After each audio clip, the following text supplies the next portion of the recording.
नमस्कार दोस्तों, भारतीय संस्कृति में आप सभी का बहुत बहुत स्वागत है।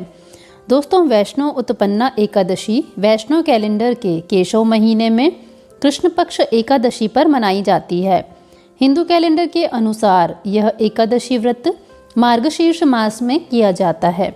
वैष्णव उत्पन्ना एकादशी को उत्पत्ति एकादशी भी कहा जाता है और इसे पूरे भारत में विशेषकर उत्तरी क्षेत्रों में बड़े उत्साह के साथ मनाया जाता है। हिंदू पौराणिक कथाओं के अनुसार वैष्णव उत्पन्ना एकादशी का दिन एकादशी माता के जन्म और मुरासुर नामक राक्षस पर भगवान विष्णु की जीत का प्रतीक है। इसलिए इस एकादशी पर वैष्णव संप्रदाय के अनुयायी भगवान विष्णु के साथ साथ एकादशी माता की भी पूजा करते हैं। दोस्तों, मैं आपको बता दूं कि भारत के कर्नाटक और आंध्र प्रदेश में जहां तमिल कैलेंडर का पालन किया जाता है, वहाँ यह एकादशी कार्तिक महीने के दौरान मनाई जाती है। वैष्णव एकादशी भगवान विष्णु के भक्तों के लिए एक महत्वपूर्ण तिथि है। यह दिन विशेष रूप से विष्णु जी के भक्त वैष्णव संप्रदाय के लोगों द्वारा मनाया जाता है। जब एकादशी व्रत लगातार 2 दिन होता है, तब स्मार्त परिवारजनों को पहले दिन एकादशी व्रत करना चाहिए। दूजी एकादशी का व्रत सन्यासियों, विधवाओं और मोक्ष प्राप्ति की इच्छा रखने वालों को करना चाहिए। दोस्तों, जब एकादशी व्रत 2 दिन के लिए होता है, उस समय दूजी एकादशी व वैष्णव एकादशी दोनों एक ही दिन होती है। वैष्णव उत्पन्ना एकादशी के अनुष्ठान कौन कौन से हैं?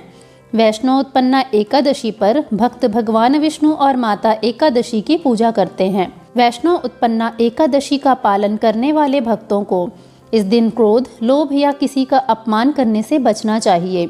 इस दिन भक्त सूर्योदय से पहले उठते हैं और ब्रह्म मुहूर्त के दौरान स्नान करके भगवान विष्णु को फूल, फल, अगरबत्ती और धूप अर्पित कर उनकी उपासना करते हैं। इस दिन भगवान विष्णु के मंदिरों में विशेष धार्मिक आयोजन किए जाते हैं। वैष्णव उत्पन्ना एकादशी पर विष्णु सहस्त्र नाम, भगवत गीता और अन्य धार्मिक ग्रंथों का पाठ करना विशेष फलदायी माना जाता है। वैष्णव उत्पन्ना एकादशी की रात्रि में व्रत रखने वाले जातक जागरण कर भगवान विष्णु के नाम का भजन कीर्तन करते हैं। दान देना भी इस दिन का एक महत्वपूर्ण अनुष्ठान है। वैष्णव उत्पन्ना एकादशी के दिन ब्राह्मणों को भोजन, वस्त्र और धन का दान करना बहुत ही शुभ माना जाता है। जातक को वैष्णव एकादशी व्रत के अगले दिन सूर्योदय के पश्चात पारण करना चाहिए। इस व्रत का पारण द्वादशी तिथि समाप्त होने से पहले करना आवश्यक होता है।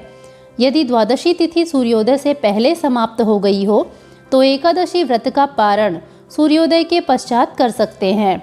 ध्यान रहे कि हरिवासर के दौरान भी एकादशी व्रत का पारण नहीं करना चाहिए। व्रती को व्रत तोड़ने से पहले हरिवासर समाप्त होने की प्रतीक्षा करनी चाहिए। पारण करने के लिए सबसे श्रेष्ठ समय प्रातः काल का होता है। जातक को ध्यान रखना चाहिए कि मध्याह्न में पारण न करें। यदि किसी कारणवश आप सुबह के समय पारण करने में सक्षम न हो तो मध्याह्न के पश्चात ही व्रत तोड़ें। भविष्योत्तर पुराण जैसे हिंदू धार्मिक ग्रंथों में वैष्णव उत्पन्ना एकादशी के अनुष्ठान एवं महत्व विस्तृत संलेख मिलता है, जिसके अनुसार कहा जाता है कि जो जातक उत्पन्ना एकादशी व्रत का विधि विधान से पालन करते हैं, उनका जीवन सुखमय होता है और जीवन के पश्चात मोक्ष की प्राप्ति होती है। इस एकादशी के प्रभाव से व्यक्ति को उसके वर्तमान और पिछले जन्मों के दौरान किए गए पापों से भी मुक्ति मिलती है। पुराणों में वैष्णव उत्पन्ना एकादशी व्रत का पालन करने का पुण्य हिंदू तीर्थों में स्नान करने या फिर सूर्य या चंद्र ग्रहण पर ब्राह्मणों को दान देने के समान बताया गया है। तो दोस्तों, यह थी वैष्णव उत्पन्ना एकादशी से जुड़ी हुई संपूर्ण जानकारी। मैं कामना करती हूँ कि आपको इस व्रत का संपूर्ण फल प्राप्त हो और आप पर भगवान विष्णु व देवी एकादशी की कृपा सदैव बनी रहे। ऐसे ही व्रत, त्योहार और अन्य धार्मिक जानकारियों के लिए चैनल को सब्सक्राइब जरूर कर लें।